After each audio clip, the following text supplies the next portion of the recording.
como que se cultiva, você cria uma fonte e como você cultiva? Qual é a tua pegada para isso? Primeiro, vamos definir, né? É fonte, não é transeunte, né? Você não engana. Não tem... É suicídio você fazer a pequena traição. O cara te conta uma coisa e diz, olha, mas isso aí não publica. Aí você publica achando que não vai ter problema. Vai. Uma vez, trabalhando com o Ibrahim, eu conversava com alguma regularidade com o Francisco Campos, que não só tinha escrito a Constituição do Estado Novo, como tinha escrito a introdução do Ato Institucional de abril de 64. Pessoa que me tratava muito bem, mas que eu não gostava, né? Aí, na nota que eu escrevi, eu dei, Chico Ciência disse, acha isso e tal. Aí, na vez seguinte que eu liguei, ele era muito educado, disse, olha, o senhor usou um apelido que é muito usado pelos meus inimigos. E aí, eu achando que eu era grande malandro, disse, doutor Campos, eu não sabia que o senhor não gostava desse apelido. Disse, não, o senhor sabia. Por favor, não me telefone mais. Aprendi a lição. O grande Chico Campos, né? Então, pequena traição não vale. Se você quiser fazer uma grande traição, faz. Você perde a fonte. Agora, veja bem, não é só a fonte que precisa confiar em você. Você precisa confiar na fonte. E quando a fonte, quando a pessoa com quem você conversa, vocês adquiriram alguma familiaridade, vamos dizer, um dia você almoçou, você foi na casa dele, você tem que dar a ele a confiança de que você não vai trair. Agora, ele também não pode trair. Se trair, desliga. Quer dizer, você precisa ensinar para a fonte que não precisa mentir, mas não precisa dizer a verdade. Agora, o que não pode é despistar. Se despistar, mesmo que seja uma fonte que é tua amiga, você puxa a tomada. Puxa a tomada Acabou, não fala não tem mais conversa. Pode até continuar amigo. Mas, olha, aqui na quitanda fechou. E a fonte sempre respeita isso. Assim como ela quer ser respeitada. Agora, acima de tudo, sobretudo nos tempos de hoje, não pode ser uma relação 0800. Que o repórter procura a pessoa e conversa numa absoluta impessoalidade. Olha, se é para ser impessoal, eu não quero me relacionar com você. Eu só converso com gente com quem eu gosto de conversar. Isso é diferente de você ligar para a previsão do tempo, que aí toca uma gravação, você anota. Bem, se relacionar com fonte, às vezes, é parecido com se relacionar com um vizinho, com um cunhado. Entende? É um jogo humano. Não pode ser impessoal e não pode trair. Ela queria fazer uma pergunta. Oi, Hélio. Meu nome é Tamara. Eu sou jornalista recém-formada e vim do Espírito Santo. Você está falando dessa relação de confiança que um jornalista tem que ter com a sua fonte e vice-versa.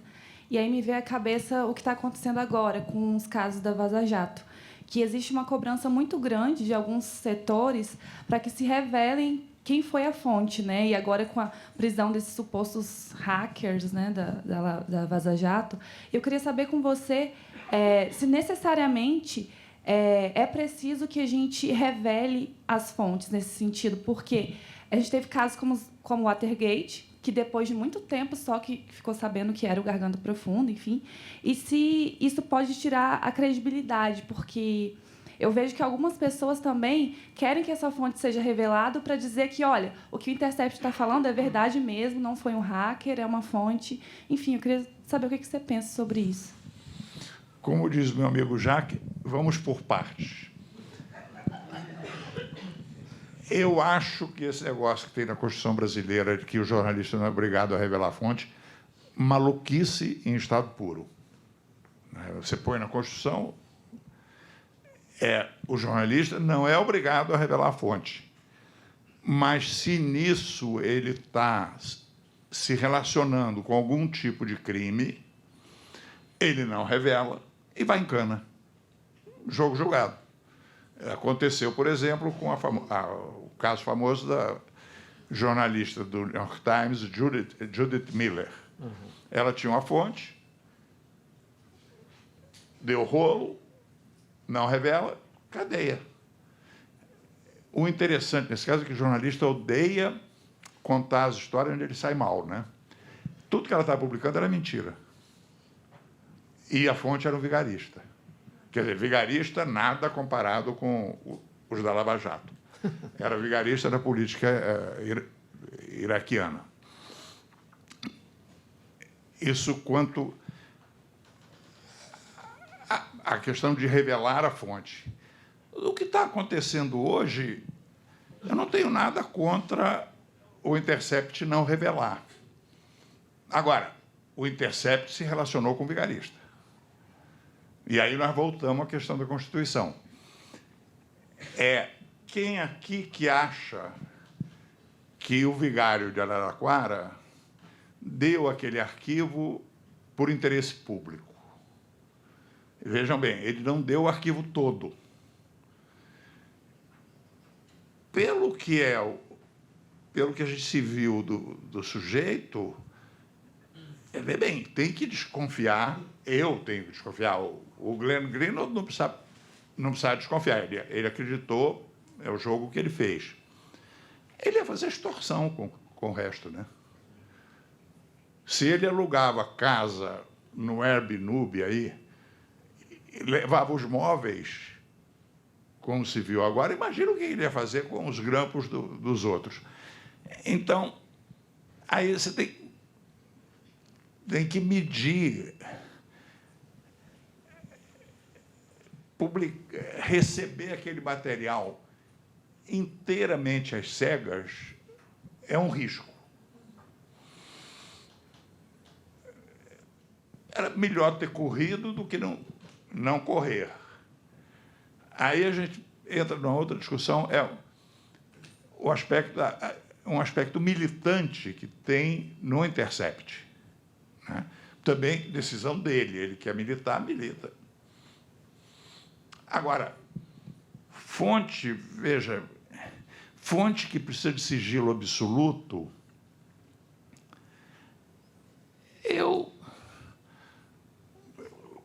nos livros que eu escrevi, mexendo com coisa escabrosa, eu acho que tem 2 fontes que eu não dei o nome. E, agora, também não dei o nome, deixando claro que eu é que estou preservando a identidade do sujeito. Em geral, não precisa. Mas aí, para eu entender, Hélio, o fato de o Glenn ter se relacionado ali com um hacker, quer dizer, um camarada cometeu um crime, violou o correspondente.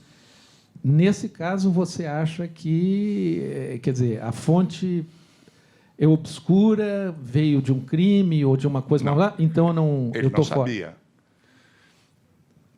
Vê bem, a gente tem sempre que se colocar no lugar do outro, né? Eu talvez publicasse. Uhum. Eu ia fazer um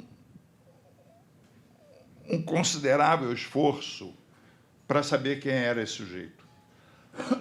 Vou te dar um exemplo. Eu tive um sujeito... E se você soubesse, se você fizesse o esforço, descobrisse o fulano de Araraquara é um hacker criminoso... Estou fora. Ah, entendi. Mas correndo e esquece que eu existo. Entendi. Uma vez me ligou um sujeito para me dar informações sobre a Petrobras e não se identificou. Eu disse para ele, olha, não tem nenhum motivo para confiar em você. Não sei quem você é, também não quero saber. E aí ele me mandava, e ele sabia que ele tinha que mandar coisas que eu podia checar a veracidade do que ele estava dizendo.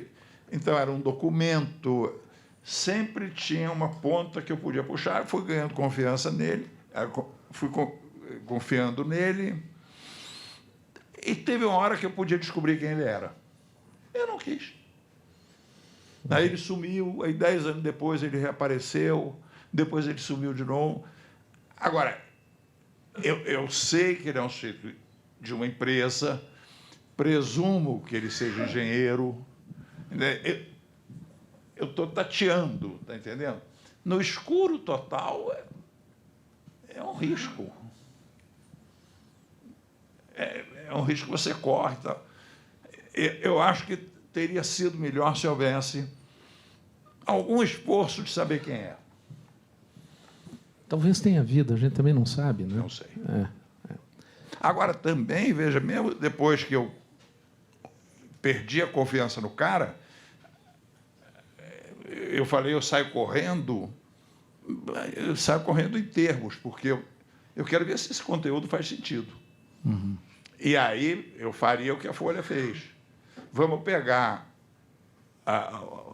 as interceptações dos jornalistas e vamos ver o sentido que faz.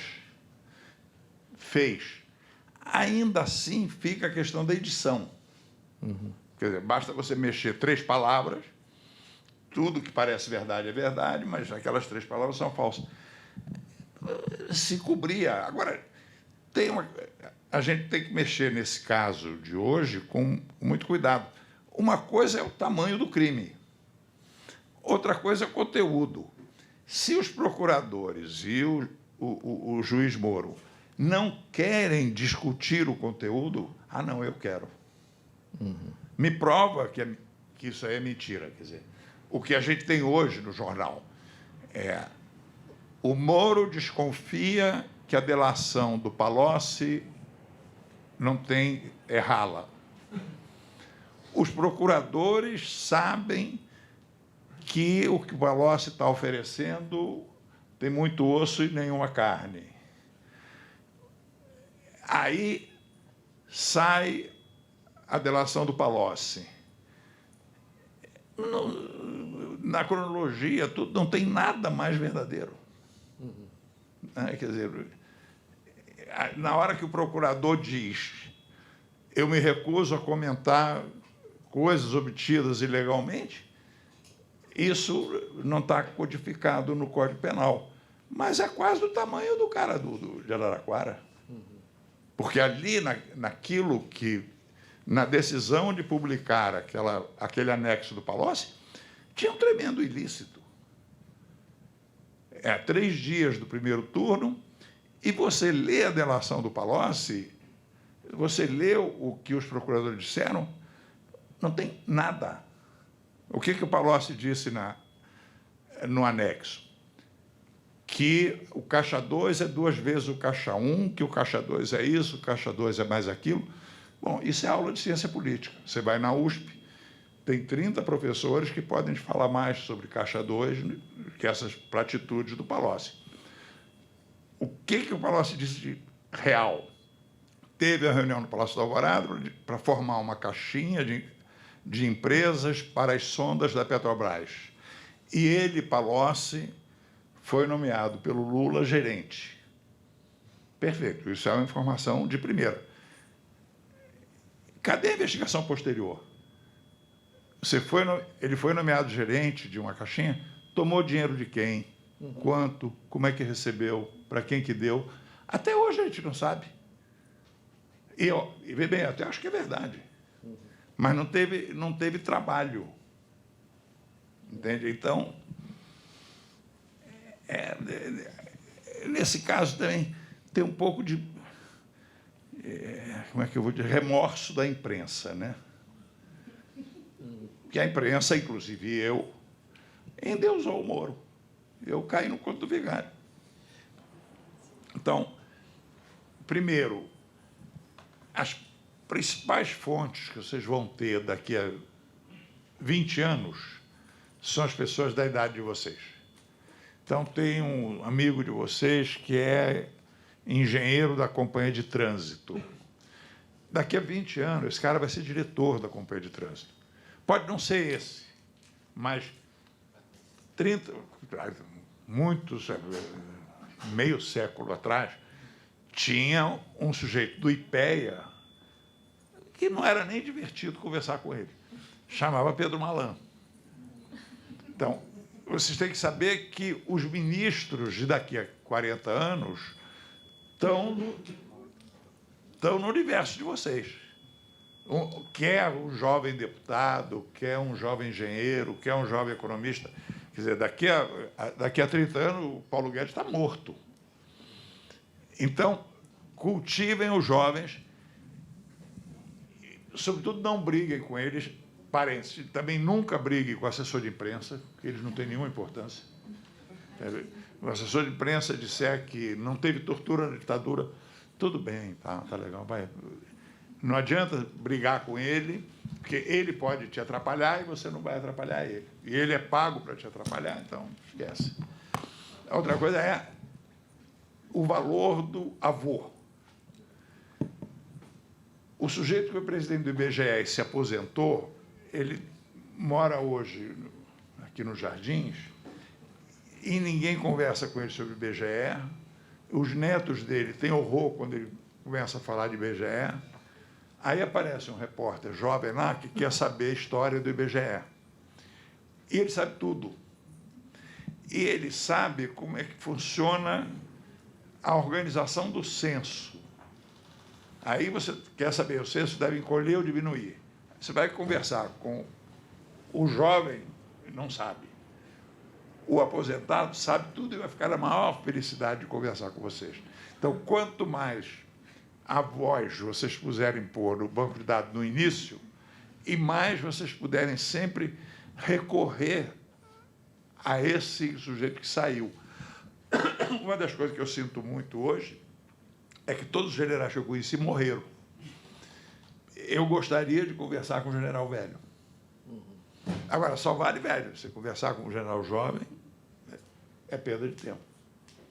Ele não te conta o detalhe banal, mas que não é para falar.